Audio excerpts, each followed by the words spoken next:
Hey guys, welcome to day 2 of Marian Consecration. We are reading Father Michael Gately's 33 Days to Morning Glory. Day 1, you guys were introduced to St. Louis de Montfort's passion and his upbringing and how he was able to derive this faithful pathway to Jesus through Mary. And today we are going to continue that story by learning of St. Louis' influence on the church. There's a story from St. Louis de Montfort's life that particularly expresses his passion, which we pondered just yesterday. In the town of Pontchateau, St. Louis inspired the peasants to build a huge monument to the Passion of Christ on a neighboring hill. For 15 months, hundreds of peasants volunteered their skills and labor to build it. When completed, it stood as a massive structure, a real labor of love, and on the day before it was supposed to be dedicated by the bishop, word got back to Louis that his enemies had convinced the government to destroy it. They had lied to the authorities, saying that the structure was actually meant to be a fortress against the government. When Louis received this disappointing news, he told the thousands of people who had gathered for the blessing ceremony, "We had hoped to build a Calvary here. Let us build it in our hearts. Blessed be God." One thing about doing the Lord's work, it doesn't always turn out according to our plans.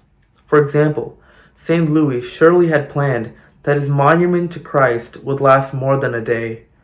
Yet the saint obediently accepted the destruction of his plans and blessed God. Because of this kind of detachment from his own will and attachment to God's, Louis became an instrument used by God to accomplish even mightier works. So although his physical monument was destroyed, Louis' teaching eventually became a huge edifice in the church that exercised great influence on many popes and on Catholic spirituality. Indeed, de Montfort's passionate labors paid off in the end, even if he didn't see the fruit himself. As we are just beginning our preparation for consecration to Jesus through Mary, let us ponder some of the support various popes have given to St. Louis' teaching. May the testimony of their support strengthen our resolve to journey onto Consecration Day, and may it help us to trust that our consecration truly will bear great fruit in our lives, even if we don't yet fully understand them now. Blessed Pope Pius IX stated that St. Louis' devotion to Mary is the best and most acceptable form. Pope Leo XIII not only beatified de Montfort in 1888, but granted a church indulgence to Catholics who consecrate themselves to Mary using de Montfort's formula. Moreover, this pope was reportedly so influenced by St. Louis' efforts to spread the rosary that he wrote 11 encyclicals on this preeminent Marian devotion. St. Pope Pius X, like Leo XIII, also recommended de Montfort's teaching on Mary to the faithful. In fact, he granted a plenary indulgence in perpetuum, or in perpetuity, to anyone who would pray de Montfort's formula for Marian consecration, and he offered his own apostolic blessing to anyone who would simply read true devotion. This pope so strongly encouraged the faithful to follow de Montfort's path of Marian devotion because he himself had experienced its power. In fact, in his Marian encyclical Ad Deum Illum, the saintly pope expressed his own dependence on de Montfort in writing it, which becomes obvious when one compares it with true devotion. The pope's encyclical continually reflects the tone and spirit of de Montfort's classic work, as evidenced by sentences like this: "There is no surer or easier way than Mary in uniting all men with Christ." Pope Pius XI simply stated, "I have practiced this devotion ever since my youth." Venerable Pope Pius XII canonized St. Louis in 1947, and in his homily for the Mass of Canonization referred to de Montfort Marian teaching as solid and right. Then, when the Pope addressed the pilgrims who had come for the canonization, he said that de Montfort leads us to Mary, and from Mary to Jesus, thus summarizing the meaning of Marian consecration.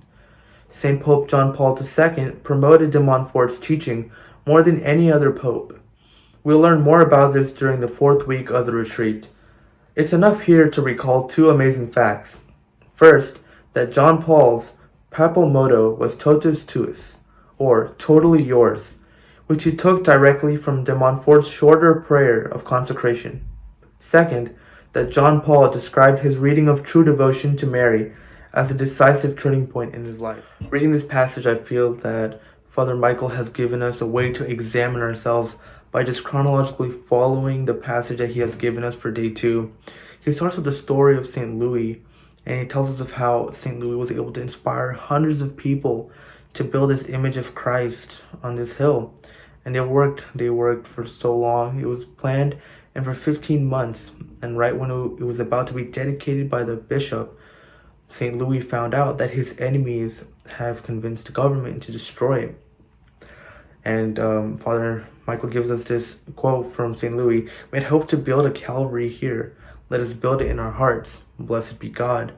This line right here, just saying this quote, "Let us build it in our hearts," explains to me and just tells me how it doesn't matter if what is physically manifested and before us.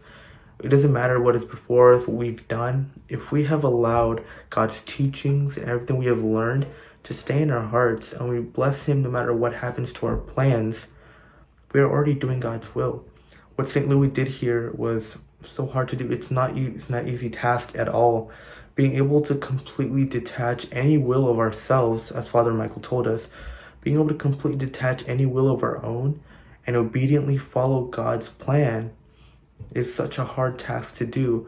But being able to humble ourselves and follow the influence that St. Louis has put on the church is a great example. For we know of how Mother Mary was able to humble herself, and she gave herself up as a handmaid of the Lord. And we are following this passion that St. Louis has built to follow Jesus through Mary, to unite ourselves to God through Mary. I feel like we must first learn to humble ourselves as St. Louis does in this story, and completely detach any notion of ourselves being first, and find that God has a plan for us that we need to be able to follow. We are just preparing and beginning this consecration, but if we are able to follow God, we can accomplish even mightier works, like Father Michael has told us. I am going to end off today's prayer and passage with the prayer in the book.